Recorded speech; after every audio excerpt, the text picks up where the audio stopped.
I'm making this video to explain what meditation is. I am teaching meditation for last 1 year because of my own experiences I had in my visits to the Himalayas in the last 4 years, exploring my own self and also trying to find out what is the reality of life. So while uh, trying to explore finding yogis in the mountains, in the caves, and little in the heights like Gangotri, Kedarnath, meeting them, finding out real yogis and talking to them, having a discussion with them. I and doing an analysis of myself, my life, my actions. Uh, it was going on for, I think I will say, almost 10 years. And 2015 to 19, I was traveling a lot to Himalayas, which is very divine and high vibrations, places which are very having high energy and vibrations. There are people, yogis, who are having high vibrations, with a lot of wisdom.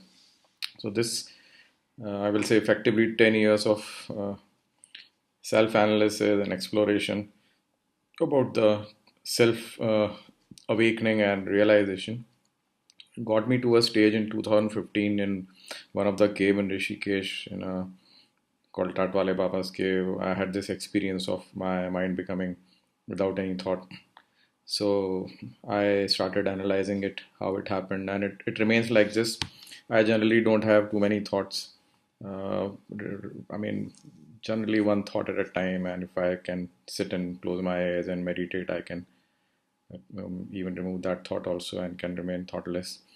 And I can sit for uh, a long time. Maximum I've tried is 2 hours of meditation, and I don't do it regularly. For me, meditation is first stage of meditation is to reach a state of calmness of your mind. So how do you achieve that calmness?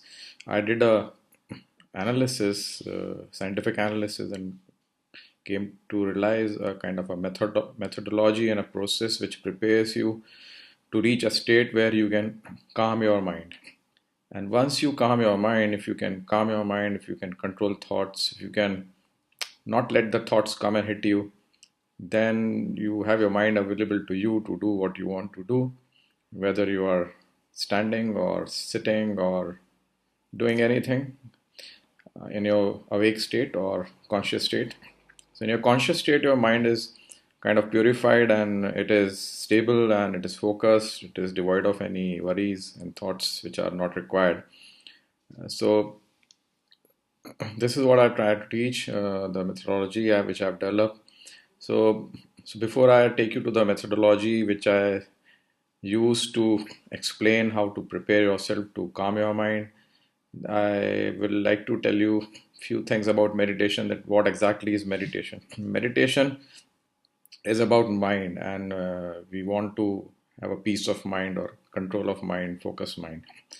Or another way is that you live in the present. When you live in the present, your mind is not thinking of future and past. So that time also the mind is in the present and thinking only of what you're doing at that moment. It is not really thinking of something about the future and something about the past. You know why it doesn't do it? There is a lot of philosophy to understand. So then also another way of calling meditation is uh, self-realization, what or also realizing what is reality. If you understand the reality, then your mind will not get distracted by the non-reality, the illusionary world, which or the materialistic world, in which we live in. So there are many definitions to meditation. Have a content mind. Another definition of meditation is reaching superconscious state or higher conscious state. Another definition is purification of mind, and it's also called union of mind and body also. So, and Yoga Sutra philosophy, it's the seventh step out of 8 steps. The eighth step is called enlightenment or samadhi, but uh, seventh step is called meditation, and it starts from different other steps like discipline, withdrawal of senses, asanas, which we generally call yoga, and but that is not yoga. Yoga is in 8 steps, and the seventh step is meditation, eighth step is enlightenment. So basically, what all yoga people are trying to learn is not that. And even after reading these books in teacher training courses, people still don't understand what is yoga and they get stuck at asanas and postures. But there are seven more aspects of yoga. And the main key aspect of yoga is meditation, where you basically reach a peace of mind, and it's about living happily. So it's attaining permanent happiness with consistency and constant. When it is constant means the mind is stable. So many definition, many ways of looking what is meditation. And then going further beyond this is samadhi, which is called enlightenment, which is a higher goal, the goal beyond meditation, which talks about going to super conscious state and having much more many more experiences which are beyond space and time. It's also called being spiritual. Once you reach a meditative state and when you start experiencing things beyond space and time, then that's when you are actually a spiritual person. Before that, you are only trying to prepare yourself to be spiritual, but you become spiritual only when you experience this, when you experience things beyond the physical spectrum of existence which we see with our sensory organs, which whatever you can perceive beyond your sensory organs through your mind is actually super conscious state. And those experiences make you spiritual, and those experiences make you feel the power of mind, what all mind can do. You can relate to energy, manifestations of energy, transformation of energy, and manifestations of mind. So those are the different stages of uh, meditation. So first milestone is cleaning the mind, clearing up the mind so that you can actually then meditate. So that stage is called contemplation, or I will say preparation for reaching that stage. Now, this contemplation is broadly into observation. We have to keep observing, keep questioning, be analytical in finding out the answers by questioning, be logical, introspection, do the introspection, do deep introspection, truthfully, understand the reality. When you observe from life, so learning has to be from life. Learning need not be, I mean, you don't have to go to books or anywhere else. You have to start observing the things around you in your life. Maybe every, you have enough opportunity in a day to see what is happening, who's behaving in which way, who's doing what. There's always a learning from anything around you. How's the river flowing, or how's the bird flying, and what is the bird doing, or what is the lizard doing, or what is the squirrel, how's the squirrel running around and enjoying life. And so there is a learning everywhere. So the thing is, this learning has to be there constantly. Learning from your own actions, learning from your people around you, how they behave, how they conduct, how do you react, how are they reacting, why are they reacting, why are you reacting, what is the impact, what is the benefit. So many things. So this is like a laboratory where you have situations and events every moment, and there is a learning from every moment.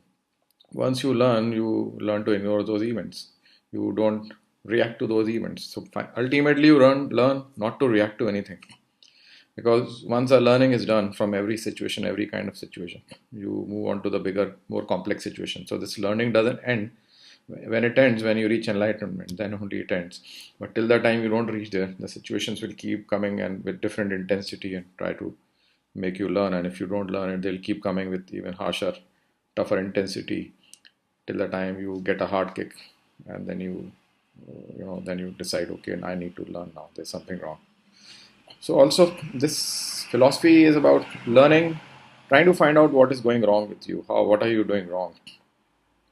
Now the methodology I will like to tell. This is a brief idea about meditation. And before I go to the methodology, I will also like to tell that no techniques can actually make you meditate. No techniques can purify your mind. No techniques can calm your mind, because that mind doesn't work. It's not a physical object. It is logical object. It is physical, but it runs on a logic, and that logic has to be understood. How is the mind processing your thoughts? How the inputs are coming to the mind, and how it is giving the output. So what kind of outputs is being created, what is being used to create that output, what is the basis So the basis of the output is um,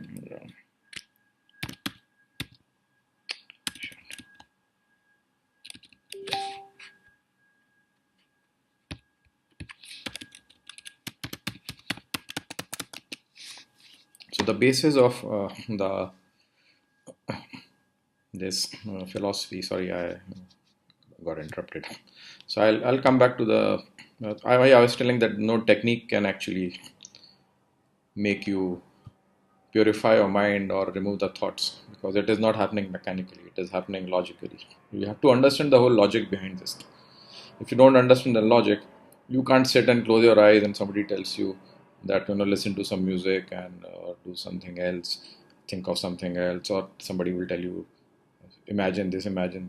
It cannot happen. Those thoughts are not coming. You can't force your flow of thoughts just by trying to imagine something. I mean, those people are trying to distract you, but that's a temporary kind of distraction. You may get distracted, you may not get distracted. If that is a temporary distraction, then that is temporary. So it cannot take you there on a continuous basis to that kind of feeling. So they're mechanically try to force you to imagine how you feel when the mind can become cold, so cool, calm. Breathing is the best technique because breathing is connected to mind. When the mind is volatile, the breathing is volatile. So when you try to focus on your breathing, that time the mind becomes calm and you feel good. And then you realize, okay, this is what meditation is. But meditation is not just that. Meditation is in being that state all the time. So now you have to reverse. Instead of trying to control the breathing and then trying to control the mind, because breathing cannot be controlled for 24 hours because you're working, you lose the focus.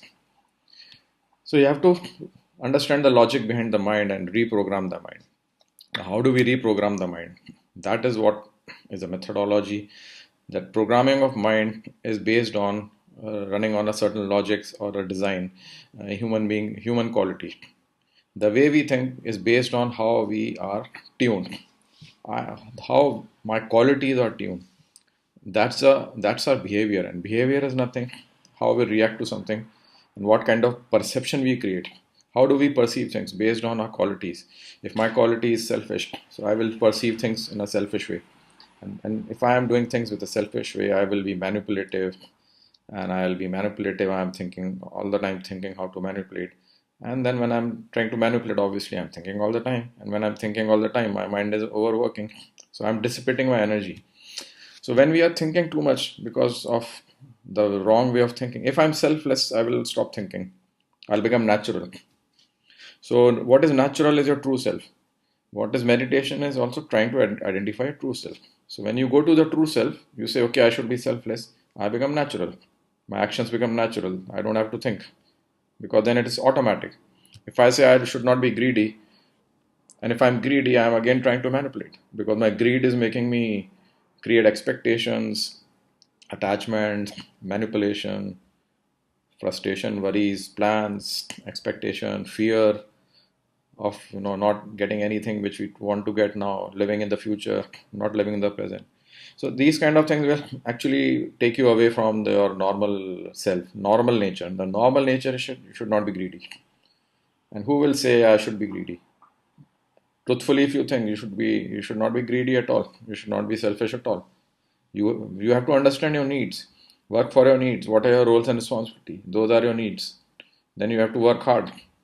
That doesn't mean that you stop working. You work for your needs, not for something which is a desire and which is not a need. So again, it's about understanding your true self, true nature, and not going out of your true nature and getting influenced by the materialistic world and this system, which is strongly influencing you, where you are not trying to be yourself, you're trying to be something else to make somebody else happy, or to create some identity for to make somebody else happy, or to be telling people that, oh, I am so and so. Your ego is telling you that I am so and so. So it's ego which is driving you. So many negative qualities which drive you, you tend to go away from your natural self. So meditation is basically correcting it. When you correct it, when you go to natural self, you can yourself think negative thoughts will not come because you are now operating normally as per your normal nature. natural nature, or the true self. Once you reach there, now there are a lot of aspects to it. I cannot explain everything here. I'm just giving an overall view of the methodology which I have. Once you reach this true self, thoughts stop, because now there is nothing which is triggering those thoughts, because you're not behaving as per your artificial self. You are behaving as per your natural human self behavior, self or design. So when you do that, you have been able to calm your mind.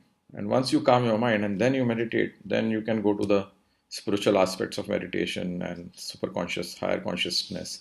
And then you can explore more. You can see things. Your intellect develops, your intuition develops, and you have visions and manifestations. You will see the life is very different. Life is amazing. You're not running after anything in life.